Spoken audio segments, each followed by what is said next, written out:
నంది శివలింగం ముందు నిలవలేక వెనక్కి తగ్గాడంటే నమ్మగలరా? అవును, భగవంతుడు శివుని ఆ రోజు క్రోధం అలా ఉంది. ఇది రాజా దక్షుడు నిర్వహించిన మహాయజ్ఞకథ. దక్షుడు తన కుమార్తె సతీ శ్మశానవాసి అయిన యోగి శివునిని వివాహం చేసుకున్నందుకు తీవ్ర అసహ్యంతో ఉండేవాడు. ఆ ద్వేషంతోనే తన మహాయజ్ఞానికి కాని శివునిని మాత్రం కావాలని పిలవలేదు. ఆహ్వానం లేకుండానే సతీ యజ్ఞస్థలానికి వచ్చింది. అక్కడే దక్షుడు ఆమె ఎదుటే శివునిని ఘోరంగా అవమానించాడు. భర్తపై జరిగిన అవమానాన్ని తట్టుకోలేక సతీ యజ్ఞగ్నిలోనే ఆత్మాహుతి చేసుకుంది.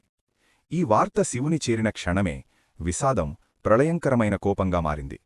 శివుడు తన జటలలో ఒకటి నుంచి వీరభద్రుణ్ణి సృష్టించి దక్షుని శిరస్సును ఖండించమని, యజ్ఞాన్ని ధ్వంసం చేయమని ఆజ్ఞాపించాడు. వీరభద్రుడు యజ్ఞాన్ని నాశనం చేసి దక్షిని శిరస్సు ఖండించాడు. కాని అంతటితో శివుని కోపం శాంతించలేదు. సతీదేహాన్ని భుజాలపై మోస్తూ ఆయన వినాశక తాండవం ప్రారంభించాడు. ఆ తాండవం ఆపబడకపోతే సృష్టి అంతమయ్యే పరిస్థితి. అప్పుడే భగవంతుడు విష్ణువు స్వయంగా ముందుకు వచ్చి శివునిని శాంతింపజేశాడు. ఈ సంఘటన జరిగిన ప్రదేశమే నేడు మహారాష్ట్రలోని కొల్హాపూర్లో ఉన్న కోపేశ్వర మహాదేవ ఆలయం. ఇక్కడే ఒక అద్భుతమైన విశేషం.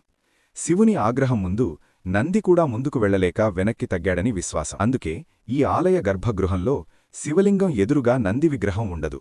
అక్కడ భగవంతుడు విష్ణువు విగ్రహం ఉంటుంది. ఇది శివుని కోపం మరియు ఆయన్ని శాంతింపజేసిన విష్ణువుని సాక్ష్యం. భగవంతుడు శివుని భక్తులు కామెంట్స్లో తప్పకుండా ఓం నమఃశివాయ అని వ్రాయండి.